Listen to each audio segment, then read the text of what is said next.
उज्जैन के शैतान पर बाबा का खून खौला। जो इस प्रकार के अमानवीय कृत्य कर रहे हैं उन्हें जीने का अधिकार नहीं है और इस बच्चियों के ऊपर इस प्रकार का कृत्य करने से निश्चित रूप से हमारी भारत माता को आघात पहुंच रहा है। उज्जैन के गुनहगार का जल्द होगा हिसाब।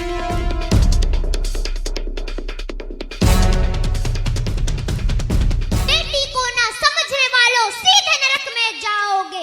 दुनिया में बेटी ना होगी बहू कहां से लाओगे। लड़कों से ज्यादा लड़की माँ बाप की सेवा करती है। कितना भी तुम उसको डांटो फिर भी तुम ही पे मरती है। जुल्म करोगे यूं बेटी पर तू खूनी कहलाओगे।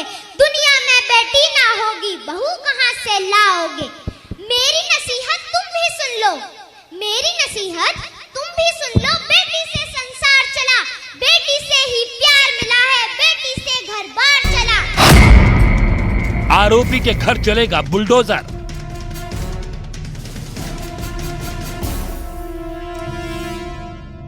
बुलडोजर भी चलेगा, जिनकी जिंदगी पे बुलडोजर चलेगा। ऐसे लोग नहीं बच सकते।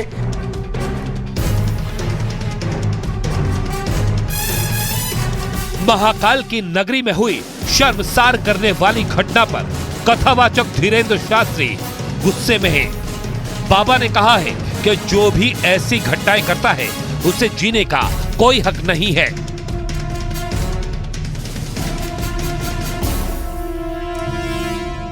इनके ऊपर घोर कड़ी कार्रवाई होनी चाहिए। इनको जीने का अधिकार नहीं है। जो इस प्रकार के अमानवीय कृत्य कर रहे हैं उन्हें जीने का अधिकार नहीं है और इस बच्चियों के ऊपर इस प्रकार का कृत्य करने से निश्चित रूप से हमारी भारत माता को आघात पहुंच रहा है। इसलिए सरकार को, प्रशासन को मजबूती के साथ कार्रवाई। महाकाल की नगरी में शर्मसार करने वाली घटना के बाद पुलिस ने आरोपी ऑटो रिक्शा ड्राइवर को गिरफ्तार किया। आरोपी भरत सोनी को जब फॉरेंसिक जांच के लिए घटना स्थल पर ले जाया गया तो उसने हिरासत से भागने की कोशिश में वो घायल हो गया। प्रमुख तौर पे फरियादिया जो होती है वो घटनास्थल की पुष्टि करती है। हमारे इस प्रकरण में ये नहीं हो पाया था, इसीलिए हम आरोपी को घटनास्थल पे लेके गए थे रिक्रिएट करने के लिए, जहाँ पे एक अनफॉर्चुनेट एक्सीडेंट हुआ और 2 पुलिस वाले घायल हुए और ये भी घायल हुए। तो मेडिकल अभी हो रहा है, इसके बाद वापस से घटनास्थल को रिक्रिएट कोर्ट की परमिशन के बाद किया जाएगा।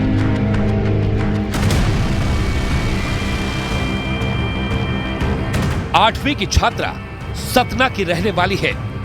24 सितंबर को अपनी स्कूल ड्रेस में वो घर से लापता हो गई थी। वो ट्रेन से उज्जैन पहुंची और कई ऑटो रिक्शा चालकों से लिफ्ट मांगी,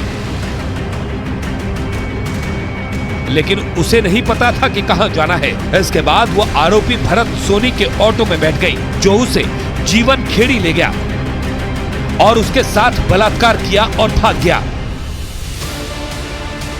उसने पुलिस से बचने के लिए गाड़ी का नंबर बदल दिया। इतना ही नहीं, आरोपी ने अपना मोबाइल भी बंद कर दिया। आरोपी की तलाश में पुलिस ने 14 किलोमीटर के दायरे में सीसीटीवी कैमरे चेक किए। पुलिस ने 3 ऑटो चालकों समेत 6 लोगों से पूछताछ की। आखिरकार आरोपी पुलिस के हत्थे चढ़ गया।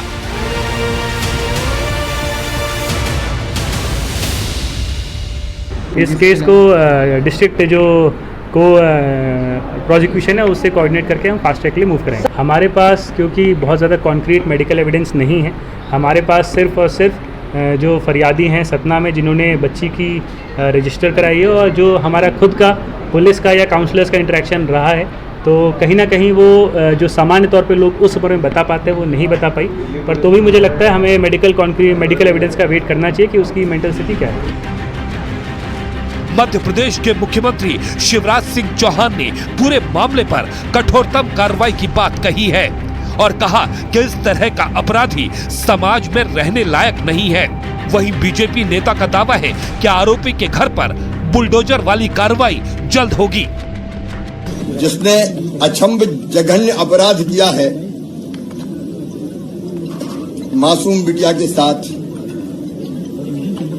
वो अपराधी पकड़ा गया है। उज्जैन का ही है, भरत नाम है उसका। पकड़ने में वो घायल भी हुआ है, उसको कठोरतम दंड दिया जाएगा। हम कसर नहीं छोड़ेंगे अपराधी को कड़ी सजा दिलाने में। बार एसोसिएशन ने मासूम बच्ची के साथ दुष्कर्म की घटना को अंजाम देने वाले मुख्य आरोपी की पैरवी करने से मना कर दिया है। बार एसोसिएशन के वकीलों ने फैसला किया है कि शहर का कोई भी वकील आरोपी की पैरवी नहीं करेगा। एसोसिएशन ने अपील की है कि आरोपी के खिलाफ मजबूत केस बनाकर कड़ी सजा दिलवाई जाए। जिस प्रकार से ये घटना हुई है, ये बड़ी शर्मसार करने वाली घटना है। इसने हमारे सिर्फ नगर को नहीं, पूरे मध्य प्रदेश को कलंकित किया है। हमारे अधिवक्तागण इसके अंदर जब भी वहाँ पर न्यायालय में इनका ट्रायल चलेगी, हम पुरजोर तरीके से इसका विरोध करते हुए और वहाँ पर इनको कड़ी से कड़ी सजा दिलाने की, यहाँ तक कि फांसी की भी मांग की जाएगी। और हमारा कोई भी बार एसोसिएशन का पदाधिकारी और कोई अधिकारी इन लोगों का किसी का साथ नहीं देगा।